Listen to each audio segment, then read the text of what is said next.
Vamos a continuar con los trabajos del 16 Encuentro Interdisciplinario sobre la mujer en la comunidad de Cuapa.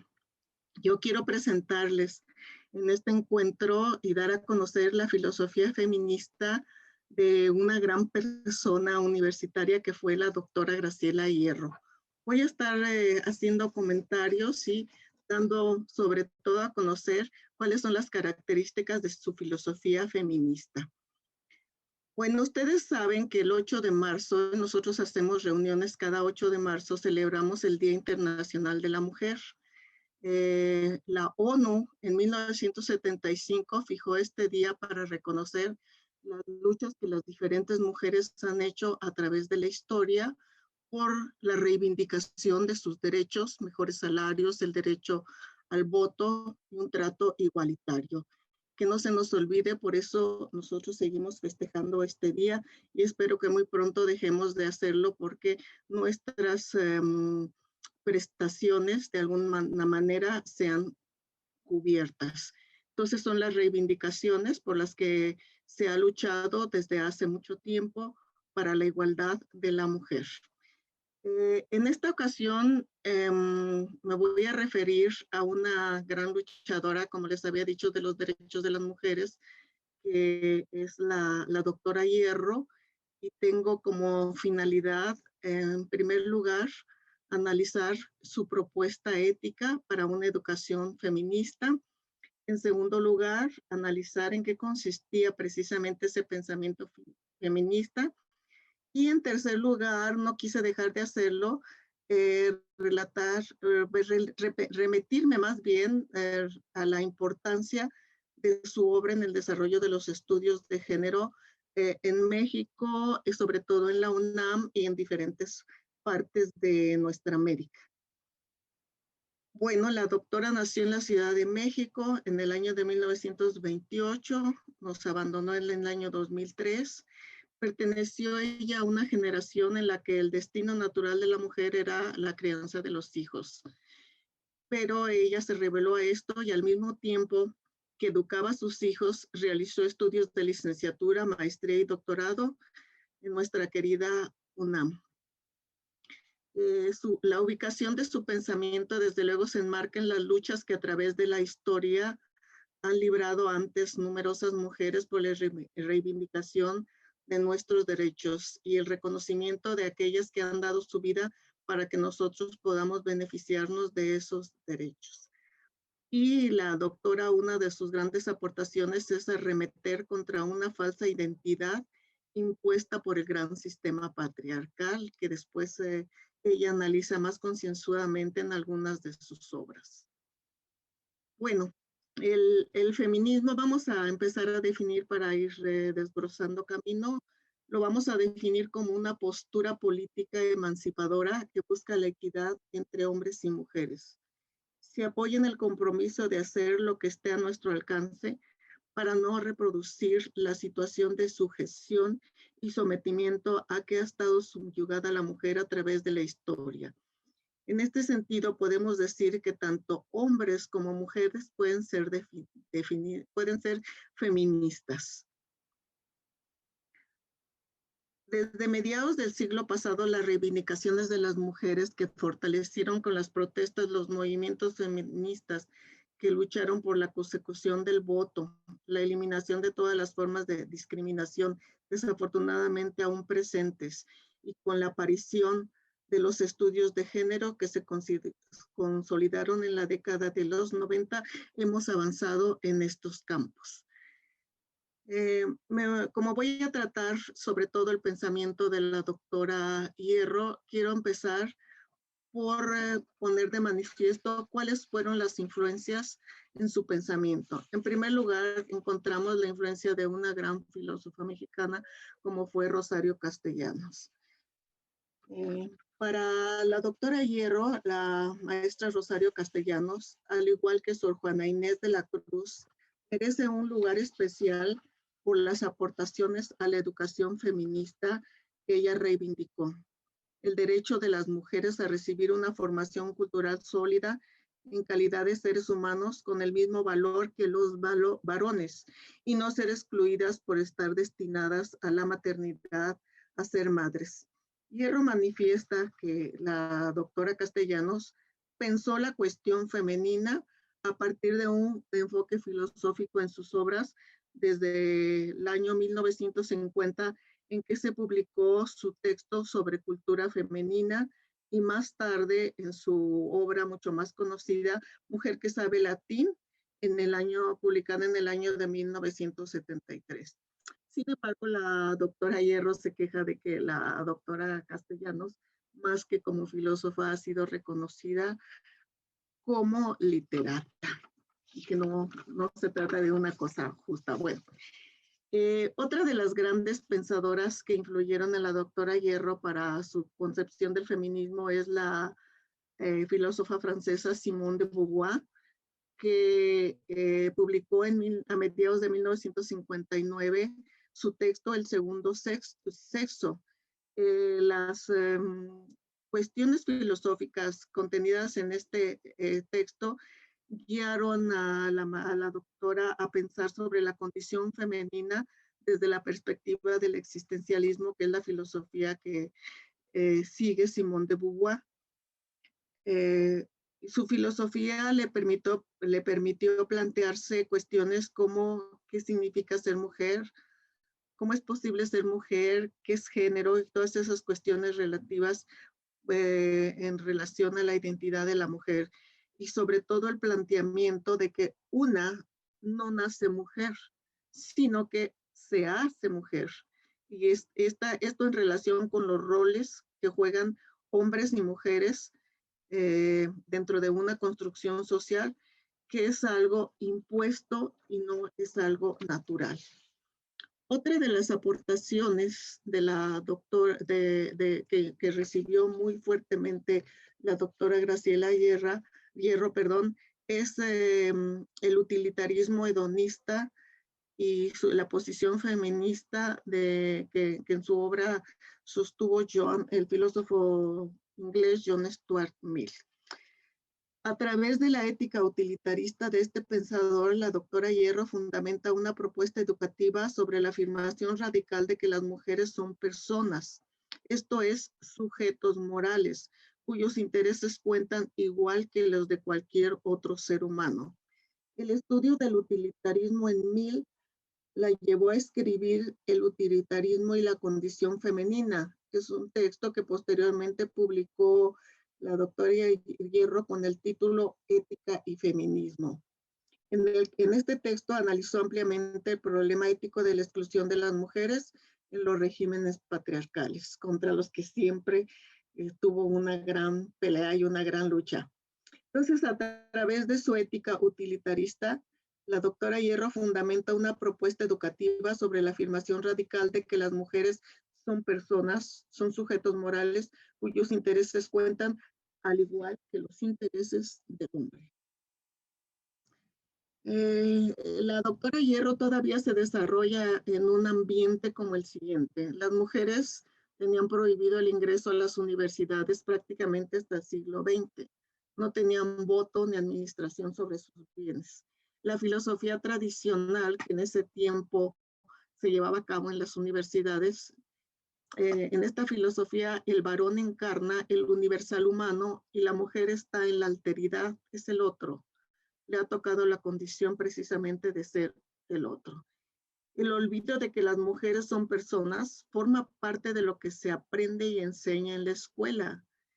Hierro piensa que para afrontar esta situación es necesario incorporar a la educación un lenguaje no sexista, impartir las diferentes materias con una perspectiva de género y recuperar la historia de los movimientos feministas. Desde luego que la mayoría de los filósofos pusieron el grito y la maestra era vista de una manera muy curiosa por todos estos pensadores de la filosofía.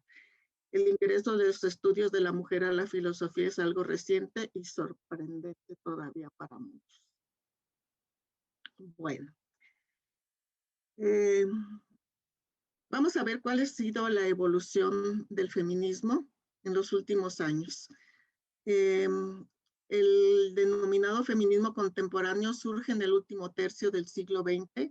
Ha presentado cambios muy importantes y tiene que ver con la evolución y aperturas filosóficas. En esto sí, la doctora Hierro hay que reconocerle su gran lucha por el reconocimiento de las propuestas feministas dentro de la filosofía y que se estudien desde un punto de vista filosófico. Precisamente por eso ella hace la propuesta de del análisis del feminismo desde el punto de vista filosófico. Entonces ha presentado cambios muy importantes que tienen que ver con la evolución y apertura precisamente del pensamiento de los filósofos. Y hay un primero que es conocido como el feminismo de la igualdad. Este feminismo propone el acceso de las mujeres al mundo público en igualdad de condiciones. En los años 80 aparece el denominado feminismo de la diferencia, que tuvo un gran impacto en la doctora Hierro y se caracteriza porque rechaza el pensamiento de la filosofía tradicional que distingue entre cualidades propias de las mujeres y de los hombres. Aquí ya vamos avanzando. Pero en los años 90 se va a desarrollar un feminismo crítico que se caracteriza porque muestra que el derecho pretendidamente universal y equitativo está solo al servicio de un sujeto hegemónico que es masculino y que deja fuera del ejercicio el derecho de las mujeres. Aquí viene ya la crítica radical a este tipo de interpretaciones. Las bases de la filosofía feminista de la doctora Hierro, como ya hemos apuntado anteriormente, son la filosofía utilitarista, que se caracteriza por reivindicar los derechos humanos de las mujeres y requiere de las siguientes condiciones para realizarse. En primer lugar, la universalización de los valores tradicionalmente considerados femeninos, como la afectividad, la sensibilidad y la preocupación por las necesidades del otro y la crítica de los pseudovalores a los que se les ha asignado una marca de género, dependencia, sumisión, fragilidad emocional. En segundo lugar, la humanización de la maternidad y la paternidad, es decir, trascender las funciones biológicas para la reproducción de la especie y plantear el acto libre de procrear a un nuevo ser humano y crearlo en conjunto.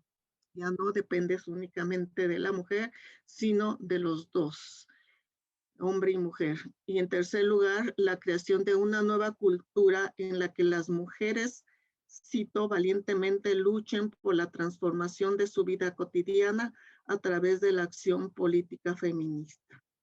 Estas ideas están sacadas fundamentalmente de sus dos libros más famosos, La ética del feminismo, publicado en 1985, y su famoso libro de la ética del placer, publicado en el año 2000. Bueno, vamos a continuar. El objetivo del quehacer filosófico emprendido por la doctora Hierro va a consistir precisamente en mostrar las aportaciones de las pensadoras mexicanas. Esa tiene mucha preocupación por poner de manifiesto el pensamiento de muchas filósofas y pensadoras que han contribuido a la época, a la cuestión feminista. Desde la época prehispánica, hace un recorrido por todas las culturas prehispánicas buscando las aportaciones de las mujeres, pasando por Sor Juana Inés de la Cruz y en la colonia hasta mediados del siglo XX para integrarlas a una filosofía de la educación crítica frente al androcentrismo y etnocentrismo. Para ella, para la doctora Hierro, la ética del placer sigue el interés personal, es decir, obedece a las necesidades, los deseos, los intereses y las inclinaciones de las mujeres, tal como ellas mismas los expresan y los llevan a cabo. Es una ética de libertad y madurez porque significa la posibilidad de alcanzar el derecho al placer, al deseo y a la expansión del erotismo, perdido en los avatares de las manzanas, de las cebas y todas las prohibiciones que se hacen a través de las diferentes religiones. En las culturas donde las mujeres tradicionalmente se les reprime el goce por seguir unidas a su sexualidad únicamente a la procreación y generan la falsa dicotomía entre goce y autoestima, que es lo que ella va a tratar de recuperar el goce y la autoestima. Bien, las bases, pues, de la filosofía feminista de la doctora Hierro las encontramos en la filosofía utilitarista, eh, que se basa en que se basa el pensamiento de Hierro, que se caracteriza por reivindicar los derechos humanos de las mujeres y requiere de las siguientes condiciones para realizarse. Creo que esto ya lo había dicho. La universalización de los valores tradicionalmente considerados como femeninos, la afectividad, la sensibilidad, la humanización de la maternidad y la creación de una nueva cultura en que las mujeres luchen precisamente por esa transformación. Una de las reflexiones importantes tomadas del libro Ética del Placer que les quiero compartir son las siguientes. El patriarcado sigue la lógica del poder control total, por eso arremete siempre contra el patriarcado, sobre todo lo que existe y constituye la ideología de la trascendencia que convierte al mundo real en un mundo simbólico. Considera que debemos oponernos a luchar utilizando la violencia para intentar conformar al mundo como deseamos que sea. Propone el placer de la vida en vez del poder de la muerte como solución posible para muchos de los conflictos humanos que nos aquejan, independientemente de nuestra nacionalidad, raza, etnia, clase o posición socioeconómica, ciclo de vida, etc. Quiero compartirles el siguiente pensamiento de su ética, de su libro La ética del placer, que es uno de los libros más famosos. El placer es sobrevivencia, vitalidad, autenticidad, risa, alegría, sociabilidad, erotismo y amor. En suma, todo lo que constituye el bien vivir. Era una hedonista la doctora. Ella fue mi maestra cuando estuve en el PAS y siempre se le notaba en su forma de vestir, en su forma de saludar, en la forma de disfrutarnos incluso como alumnos. Entonces era una gran hedonista. Bueno, para concluir, quiero poner de manifiesto que en la obra de la doctora Graciela Hierro encontramos una interrelación entre ética, educación y feminismo. Ella concebía la filosofía vinculada con la vida y creía que su finalidad era ayudarnos a mejorar la condición humana y especialmente la condición femenina. Sus investigaciones sobre la mujer abordaron aspectos como el ser de las mujeres, el lugar que históricamente han tenido como seres para otros, el placer, su liberación y la apropiación del cuerpo como elementos indispensables para las mujeres sean seres para sí mismas.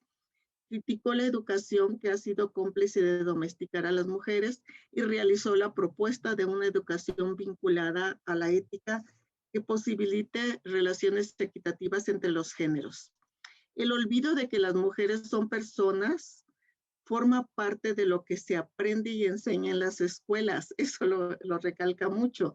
Para afrontar esta situación es necesario incorporar a la educación un lenguaje no sexista, impartir las diferentes materias con perspectivas de género y sobre todo recuperar la historia de los movimientos feministas. Esta es la bibliografía de la que yo me he basado y quisiera terminar nada más haciendo alusión a una de las grandes aportaciones que la doctora ha hecho en la UNAM. Ella fue de las primeras filósofas en asumir una posición feminista en la UNAM y por eso fue grandemente criticada por los maestros que no consideraban que estos temas deberían ser considerados como filosóficos. Ella logró que se consideraran como filosóficos y ella impulsó a muchas personas a hacer su tesis y esto ha progresado. Bueno, organizó simposios, seminarios, todos eso en función de la filosofía de género y fue fundadora del PUEG, el Programa Universitario de Estudios de Género de la UNAM, uno de los principales programas institucionales en la universidad y en varias universidades públicas del país. Fue directora de este centro desde su fundación en 1992 hasta su muerte.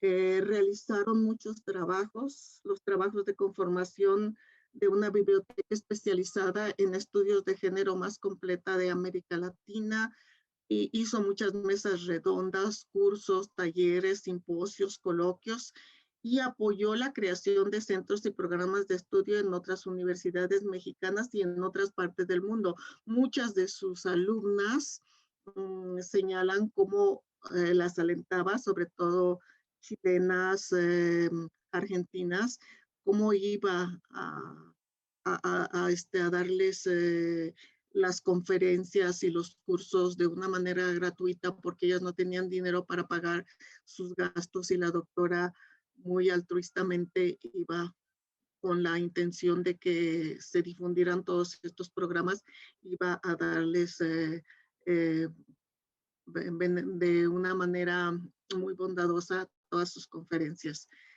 Y una cosa que quiero señalar es que el compromiso de la Graciela Hierro ha fructificado en lo que se llama ahora el CIEG. El CIEG es el Centro de Investigaciones y Estudios de Género, que fue fundada el 16 de diciembre de 2016. El Pleno del Consejo Universitario aprobó la propuesta para este programa de conversión del Programa Universitario de Estudios del Género PUEG en el Centro de Investigaciones y Estudios de Género. Era un programa y ahora es un centro de investigación de estudios de géneros. Esa propuesta se organizó alrededor de 3 ejes fundamentales. Las funciones sustantivas de la universidad, que son docencia, extensión de la cultura, y la consolidación de la igualdad de género en la UNAM y la vinculación con la sociedad. Estos ejes le dan al nuevo centro rasgos característicos que lo diferencian de otras instancias universitarias, en función de la importancia que los estudios de género han adquirido tanto en la academia como en la vida social. En esta plataforma se presentan a mujeres que han generado desde la década de los 60 varios de los conceptos y teorías que enmarcan el pensamiento feminista latinoamericano contemporáneo. Bueno, la doctora ha escrito muchísimos artículos, muchísimos libros, ha recibido muchísimos premios, pero pues aquí se los dejo para quien quiera consultar las portadas de algunos de sus libros. Y finalmente, darle las gracias a ustedes por escucharme, y sobre todo a mi maestra, la doctora Graciela Hierro, por todas sus enseñanzas. Muchas gracias.